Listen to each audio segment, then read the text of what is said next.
Hello, welcome to the Raw podcast brought to you by the Sunderland Echo. My name is Jason Jones, joined by James Copley and Phil Smith, as always. And it's another disappointing Sunderland result to be discussing on this Monday afternoon. 1-0 defeat against Hull City on Saturday lunchtime, and a performance, Phil, in which Sunderland never really looked like getting anywhere near their best.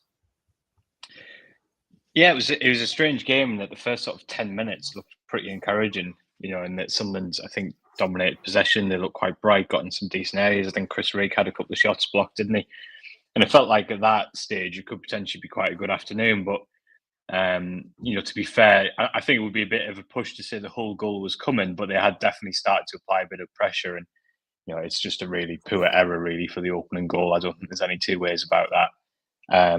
And after that, it was a really, really tough watch. I think that we're increasingly seeing that teams have found a bit of a way to frustrate Sunderland at the stadium. Right, it's reminding me a little bit of the moment of the old League One days. Where the opposition are defending quite a lot of the time in a low block. They're relying on set pieces. They're taking time out of the game. I mean, it's a long time since I've seen time wasting like that in the first half. But fair play to Hull. They are where they are in the table, and I thought they defended their box really well. But they also kind of won most of the duels. I thought that Sunderland just looked off it. They never looked anywhere near their best. And I think that there's no need for panic in terms of where Sunderland are in terms of their playoff position, but I think especially at home, we're seeing that teams are finding ways now to frustrate them, and at the moment, Sunderland don't really have the answers. I think it's clear that whether it's tactical or personnel, something needs to be freshened up, especially at home. I think it's interesting that, isn't it, James? Because obviously Phil's talking about the home record there, and Sunderland perhaps haven't been at their best at home for a while, but this was the first game that they've lost at the Stadium of Light in the Championship this season. I mean, how did you read it? Was it a case of Sunderland never really getting out of first gear, or was it a commendable performance from them? Like Phil, really, I thought the first 7-8 minutes, I was quite interested in Sunderland's performance. I thought it was good, and it's a little bit of a trend actually when Sunderland have started brightly at home for the first 10 minutes. They don't get that first goal and they sort of retreat a little bit into themselves. I thought Hull City's first counter attack after about the 8th or 9th minute mark really gave them a warning sign. I thought Hull did well. The battled manfully. I don't think they were sort of anything special, but they didn't have to be to beat Sunderland. I think had Sunderland performed to the proper potential, then they should be beating Hull City at home, given the two seasons the two clubs have had. I do agree with Phil. I think it needs freshening up. I think it's stagnated a little bit. I think it's a team going through the motions. Perhaps that Leeds United game, that late winner, has had a little bit of a mental effect on them. Obviously, they put so much into that game, didn't they, from a defensive standpoint, to then have it snatched away from you in the last minute. That point, which would have been a good point on the road, let's face it. And all of a sudden, the automatic promotion spots do look a little way off now, don't they? Sunderland's playoff place is pretty much assured. You'd think and hope anyway it would take a monumental blow up for Sunderland to lose that top 6 spot. So perhaps it's just a team that are sort of going through the motions and in that middle ground of not being quite good enough for the top 2, but being good enough for the playoffs. And there's still a lot of football left to play. What I will say is that I would rather Sunderland had this little blip now than sort of towards the end of the season coming into the playoffs. But yeah, it's concerning that, the home form. Let's not forget the home form has been really good this season. That's the first time they've lost at home in the Championship under Regis Labrie. But like in terms of the past couple of weeks / month, it's been coming, hasn't it? Because obviously the Plymouth game, the Watford game, obviously they did fine to beat Luton Town. You'd expect that, but it has just felt like you can't really celebrate that home record because it feels like it's been coming and they've dropped off a little bit. Whether that's to do with youth and inexperience in places, there's still a lot of sort of Championship experience in that squad now. So maybe that's a poor excuse. Maybe it comes down to squad building, lack of options, lack of numbers. Perhaps there's an element of Regis Labrie still learning about the Championship, still learning about England in terms of his first season in the country. So I think there's a lot at play. It's been such a positive season so far that you just don't want that goodwill to sort of melt away. So, Sheffield Wednesday on Friday, that's not going to be an easy game because they're a decent side under a really, really good manager, and they've got aspirations of their own this season. So it's going to be a tough one to bounce back. It's going to take on a really significant hue now, that game, isn't it, Phil? Because if Sunderland can go and get a result and maybe, stop the rocky dramatic phrase when we're talking about 2 defeats and one of them was against Leeds United, but if they can, sort of maybe put the brakes on this slight slump in form, then really sort of right themselves ahead of what we anticipate being a playoff campaign, perfectly fine. But suddenly, if they go and lose a third game on the bounce, then do alarm bells start ringing? I'm not sure it's quite alarm bells start ringing. I think most teams in the Championship go through a spell or two throughout the season where the results dipped, and we saw that happen with Sunderland. I think it was around November time, and then they came back really strongly over the festive period, to their credit. And I think that, while I think we should be ambitious about Sunderland, I think the reality is that the Championship is a 2-tier division. In terms of the parachute payment teams and the rest, and I think that Sunderland don't necessarily have the right to just be knocking out results against teams around them. And I think sometimes we underplay, because Sunderland have done so well in the first half of the season, we underplay a little bit sometimes the quality that the opposition can have. And I suppose in a way, Hull would be an example of that, because it's easy to forget that they finished comfortably above Sunderland last season, and they were coming into this campaign firmly expecting to be in the playoffs. So I think it's important sometimes just to sort of reframe the debate a little bit in terms of where Sunderland have come from and what they're actually doing this season. That's not to mean that we can't look at the performances. I think it's clear that a little something has to give, and there needs to be some freshening up, because definitely this is, not the Sunderland we saw at the start of the season. But I think that is as much down to the opposition as it is to Sunderland. I think at the start of the year, we spoke about it on in our reaction video over on YouTube after the game, me and James, that I think, if you think back to the way, for example, Sheffield Wednesday, who we played on Friday night, played at the Stadium Light at the start of the season. They played like a team who was coming to the Stadium Light thinking, we want to finish in the playoffs this year. We were playing the team who finished 16th last year. We're going to have a go at them. And Sunderland completely picked them off. And I think the opposition are not prepared to take that risk anymore. And at the moment, Sunderland are just struggling to find the answers. It's interesting because the away performances of late have been pretty good. I think you can almost scratch Leeds. I think they're a completely different animal. The Middlesbrough performance was excellent. The Burnley performance was excellent, should have won. So in some ways at the moment, it feels like the balance is a little bit better away from home. And I don't think that's a surprise. We see time and time again in the season, Sunderland are better when they play on the counter-attack, and their results are better when they have less of the ball. So maybe that's not something that should be too much of a surprise. So I still think, although it's really, really disappointing, because for a while there it felt like we were right in this top 2 race and it was a distinct possibility. And it is gutting the way it's fizzled out a little bit in recent weeks. I think we still have to have a little bit of a perspective about where Sunderland are. Albeit I think the point, the key thing is, as James has just mentioned, you don't want to meander in 6-7 games where there's nothing to play for, because I think that's really, really dangerous territory for any team. Because once you lose momentum, you can't just switch back home. We've seen that with Sunderland, haven't we, in previous playoff campaigns? I think, Phil and Jason, I think the major frustration just generally in the fan base, and I guess from us as well, is that we could see different scenarios in which Sunderland were right up there because of the late goals that have cost late points. There's been mitigation in almost every game Sunderland have lost this season. Perhaps before Hull, the Coventry game, the Sheffield United away game, all of these points dropped. It's like Sunderland are so close, and I think that's where a lot of the frustration is coming from, is that you could envisage a scenario in which Sunderland were right up there. I think it's interesting though as well. I watched them, and I'm sure some people listening and watching did as well. I watched Burnley play Sheffield Wednesday on Friday night, and they were really average and they won 4-0. And I just feel like that's the different kind of level. We haven't. I think Sunderland have been amazing this season, but how many games have they won by more than 1 goal? Not very many. I just think maybe that, whether it's a squad depth thing, whether it's an individual quality thing, whatever it is. I think it was quite telling to me watching Burnley play, in my opinion, pretty poorly and win 4-0 at home.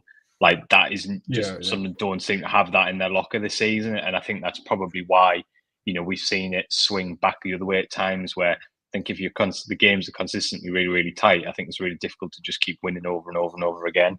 I know I accept Burnley haven't scored 4 goals very often this season, but I just think that maybe showed a little bit of a difference that I think over time as the season develops, we're probably seeing that Sunderland are at the very top of the next tier of teams. I think that's probably where this team is now in terms of its squad depth, in terms of where the players are individually. In some ways, I think we can still be really excited, because I don't think there's anything to fear if it does end up in the playoffs. As in, there's only one team who I feel confident that are better than Sunderland from what I've seen this season, and that's Leeds, and they're not going to be in the playoffs, in my opinion. So I still think there's absolutely like loads of room for positivity. I just think we're seeing maybe like reality hit home a little bit, just in terms of like where this squad actually is at this point in time. And you're right to point that out, Phil, because I think it's since Oxford United at home, Sunderland have only won by a more than 1 goal margin once, and that was Luton Town at home the other weekend, which is, it tells its own story.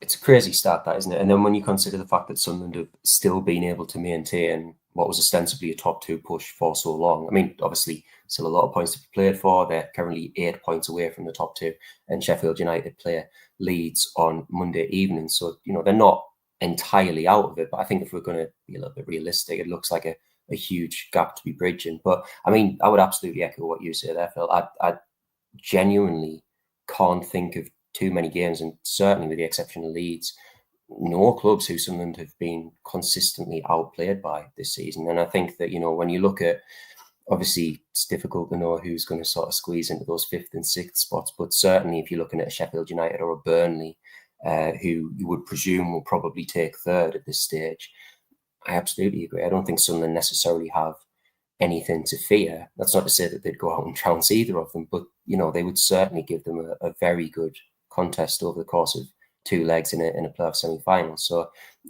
or rather in a playoff final, I guess, depending on how it went with the 4th and 5th and your 3rd and 6th, wouldn't it? But anyway, getting into the game on Saturday, obviously it was a really disappointing goal from Sunderland's point of view, which decided a real error, I think it's fair to say, from Anthony Patterson. I mean, he's proven to be something of a divisive figure this season, isn't he, Phil? Because when he's brilliant, he's absolutely brilliant. But there are still certain sections of the fan base who seem to be quite dissatisfied with some of his output. I'm just sort of interested to get your opinion on where Anthony Patterson currently is as Sunderland's #1 goalkeeper.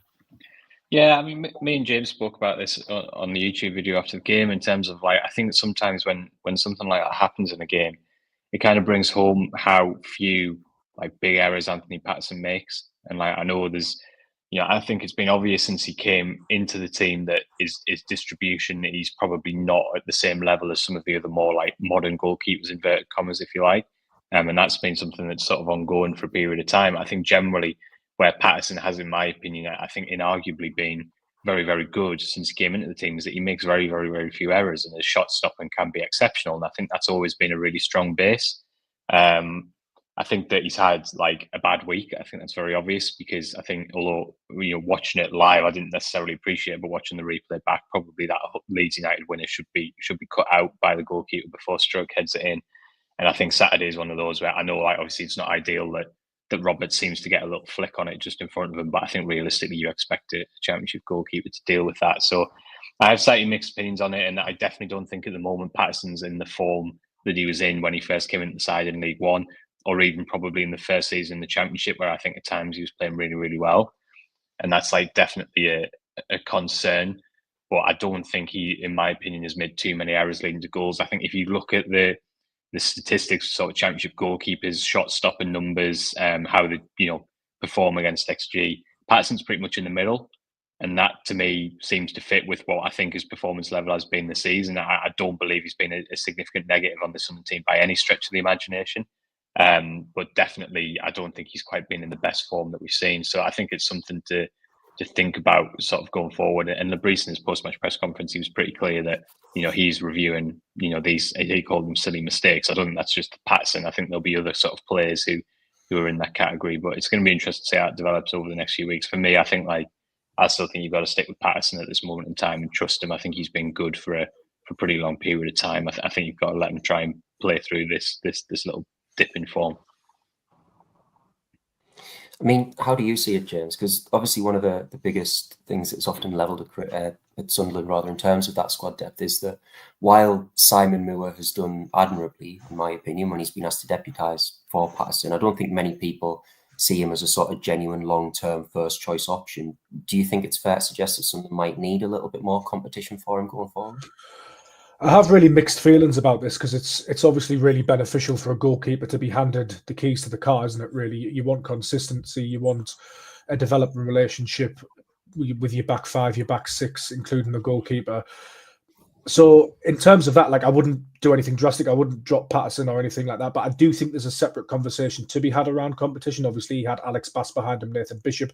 Did they really push him? Perhaps not.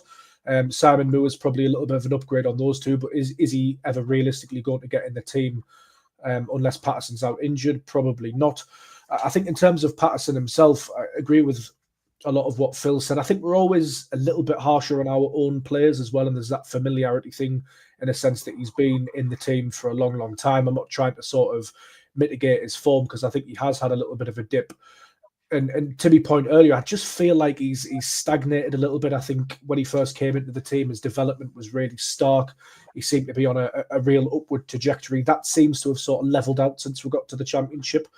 I feel at the beginning of the season when his kicking was criticised and the command of his area was criticised, I didn't think it was as big a deal as people were making out. But just as the season's gone on, the grumblings have got a little bit louder, and I think probably without having spoken to him at all, that it's probably mentally in his head a little bit. I think we probably underestimate, especially with local players, how much they read and see on social media and articles and from fans and radio talkings and whatnot. So it just feels like it's become a little bit of a mental block from him, and his kicking's not working as well as it has done in the past. The command of his area looks to have dropped a little bit of confidence. There's a few grumblings in the stadium. But I think you have to stick with him. To be honest, I don't think you sort of drop him heading into a potential playoff campaign. I think he will come good. I do think his shot stopping is excellent, and hopefully he can get his head back in the game, because I genuinely think that he will need that vote of confidence from his head coach going forward. I think he looks to me like a bit of a confidence player. But as I say, whether he's been challenged enough in his 2.5 seasons in the Championship in terms of a really capable number two, I don't know. There's flip sides to that as well, though, because Anthony Patterson's probably a multi-million-pound player now. Had he been in and out the side, would he have developed as well as he has done?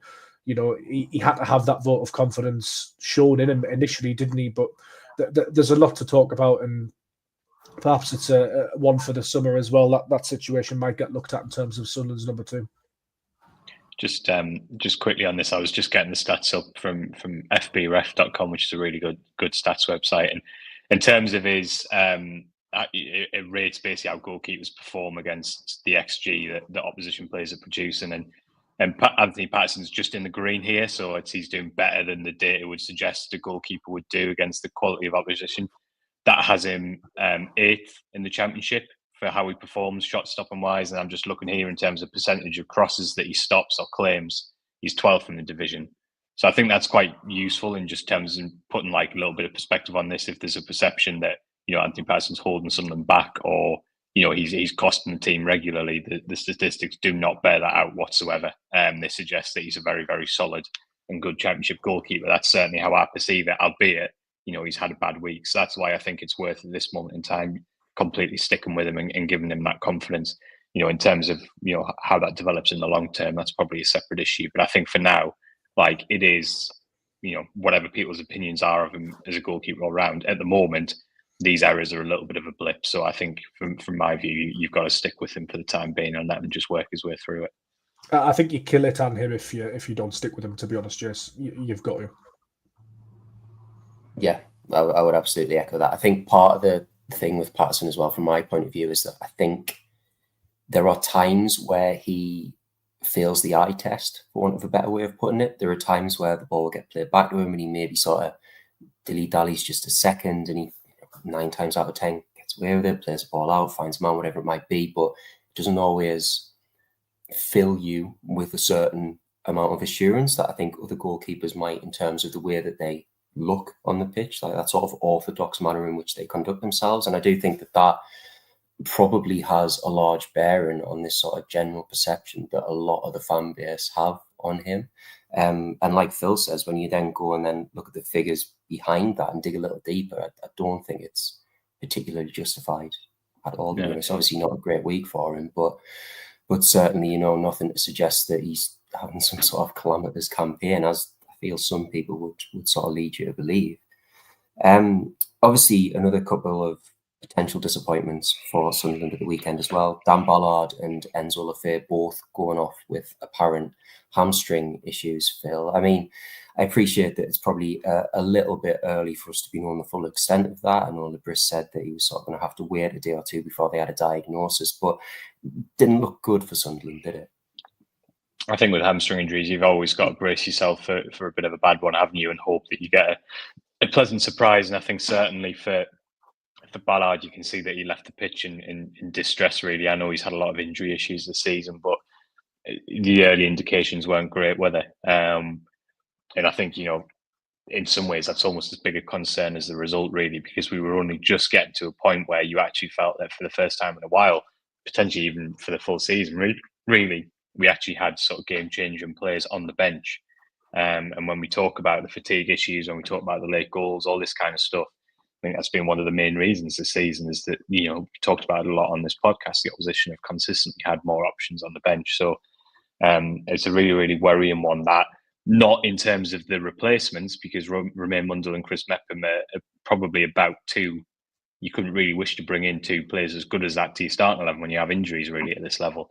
It's more just what it then means again for the bench and the depth of the squad and the fatigue. So, yeah, it's a huge concern. As I say, we don't know yet, so we don't want to speculate too much. But hamstring injuries are always a concern, and losing the fame particularly would just be sad, because it feels like it's one of the best things at the moment about watching Sunderland is going and seeing doing this thing, and especially I feel kind of responsible because I'd done an article on Friday saying how exciting it was that we could have Mundell out wide and Lafay in the middle.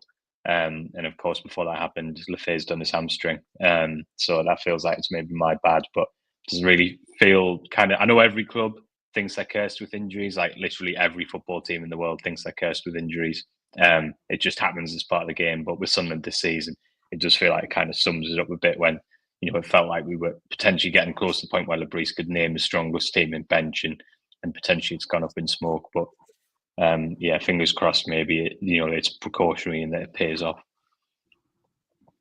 Yeah, I mean, you're on about cursing Enzo Lafay. I asked Lebris about Dan Ballard in his press conference and how pleased he was with him on Thursday. So I think between the two of us, we might joint responsibility, to be honest with you. But I mean, of all the players, James, and obviously, Sunderland have had their real injury issues at times this season, but as Phil sort of alluded to there, Dan Ballard's only just starting to really find his rhythm again after a really sort of, interrupted season, repeatedly being injured with little things here and there. Enzo Lafay, we're still yet to see him in his best position, really, for Sunderland. And, it would be, and again, without speculating too much, but if they were to then miss a few weeks of the season now, it would be a particularly cruel duo for Sunderland to lose at this particular point in the campaign. Yeah, I think so. Dan Ballard's a player I really liked. I think if it wasn't for his injury issues, he could potentially already be in the Premier League already, to be honest. I think he's been that good when fit for Sunderland. I thought when he came back as well, he'd really started to take the ball out of defence. I thought he'd been excellent and a great option to have. Keeping Chris Mepham out the side's no mean feat because he's been excellent this season. Enzo Lafay, it's like we can't have nice things at Sunderland, isn't it? As soon as we get something nice, then something's got to get taken away. I was really looking forward to seeing him in the middle with Mundell out wide. Hopefully, as Phil says, it's just precautionary and he's all right, or he can recover in a couple of weeks. I think the one saving grace is that Mundell is sort of on the way back. Obviously came on against Hull City, so how close he is to starting a game, I'm not sure. Alan Brown as well, another saving grace. I know he didn't get on, but at least he's now an option in the middle.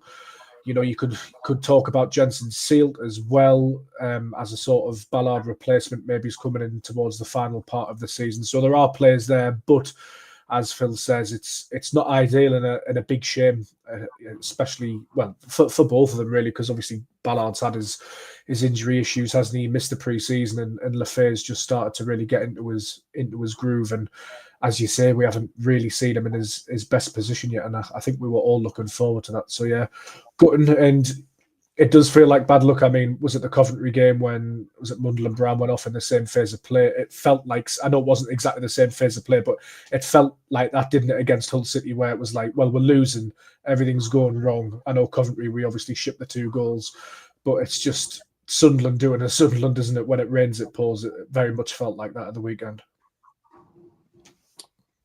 I wanted to ask you about Romain Mundle, Phil, because obviously not ideal circumstances for him to be making his return, but he did get on the pitch on Saturday after a long absence, and again wasn't necessarily able to influence the game in the sense that Sunderland weren't able to get anything out of it. But I thought that there were flashes of the player that we saw prior to his injury, and also flashes of the style of play that Sunderland have potentially really missed since he's been absent from the side.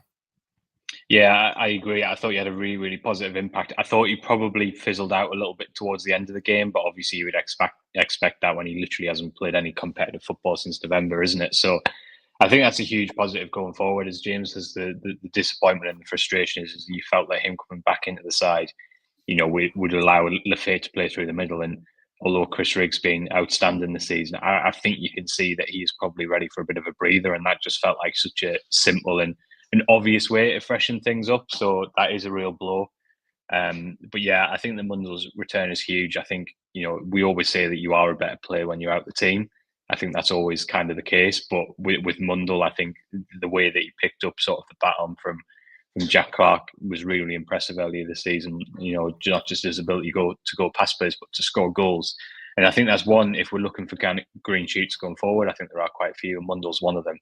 And especially when you add on the fact that Tommy Watson's back in full training this week. So there you've got two actual left wingers, which I think is really important for Sunderland, because those explosive wingers are such a key part of how they're going to play. So obviously Watson's been out like Mundle for a while, so I'm not suggesting he's going to come sort of straight into the team. But you've got two players there who can definitely bring something in the coming weeks, and that's obviously going to be doubly important if Lefebvre is out for a little while, which looks like it could well be the case. It's something that you both mentioned. I'll come to you on it first, though, James. Obviously, the potential for Regis Labrys to sort of freshen things up a little bit against Sheffield Wednesday. Maybe things are looking a little bit stale in certain aspects of the pitch for Sunderland. I mean, if it was up to you, not to put you on the spot too much, but what sort of changes would you be thinking about making going into that game? Maybe you just give it a little bit of something different at Hillsborough. Oh, now you are asking. You've caught us on the hop here. Let me think. If Mundle's fit enough to start, I would be tempted to throw him in there, but with the caveat that you don't really want to rush him back. So I wouldn't be surprised if he's on the bench. I think the major one for me would be just giving Chris Rigg a little bit of a rest. I think you mentioned the words eye test a couple of minutes ago, Jason. I just think we could all sort of see what's happening with Rigg in a sense that he's playing a lot of football. It's his first proper full season in terms of competing from the beginning of it till the end of it. I think when Dan Neil broke into the team, he experienced a similar thing in League One. Callum Doyle, Joe Bellingham last season. I think Sunderland have had a habit and a tendency to overplay some of these young players at times. I guess the flip side to the argument would be that they're sort of preparing them for the rigours of senior men's football over the course of a season. So that would be one I would definitely look at. Could Paveda come in and perhaps give Roberts a game out of the side? Possibly. Dennis Serkin, I think, for me, is looked a little jaded. Could you push sort of Luke O'Nien out? And then it's who do you play in the middle? Mepham would come back in. It would need a bit of a thought. Milan Alexic, you probably need to give him a few more minutes. At some point in the middle, could Leo Hjelde play for a game at centre back? I don't know. I would personally make a couple of changes, maybe 3 or 4 coming into the Sheffield Wednesday game, but not to second guess Regis Labrys too much. But I don't know if he'll do that, because he talks about his connections, he talks about the game model, he talks about being connected with the team.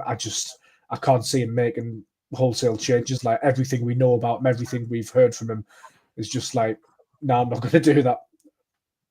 I can't work out if you've made 11 changes on there, James. I know. Well, I'm going through some of the changes that could be made, but I think I would only make 2 or 3, and I think Regis will make 1, maybe stop. Yeah, well, I think as well, I think as well, it goes back to a little bit what we were saying earlier in the podcast, is that I think especially away from home, there's probably, from what we've seen recently, there might be less of a need to make loads and loads of changes. And Sunderland obviously don't have a midweek game, so there is a little bit of recovery time there.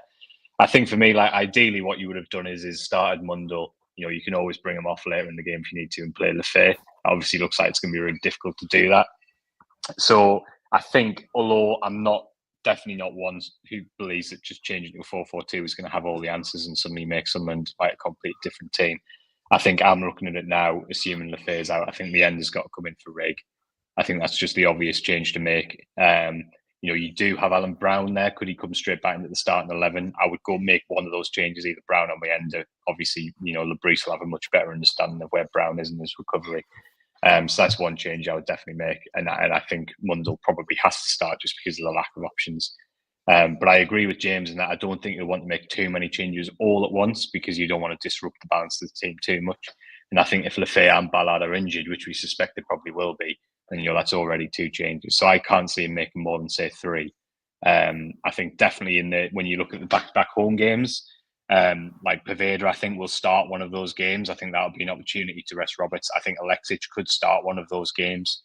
But I think Friday might come a little bit soon to be making that level of changes just because of the injuries that previously mentioned. But I think Mayenda or Brown, or I guess Samed as well for Rig, I think that's definitely one change that we can all see. It's kind of time to make it, and let's get Rig back to where he was at the start of the season, for the playoffs, if that's what it comes to. It's interesting, isn't it, that neither of us have mentioned Salih Abdul Samed in that.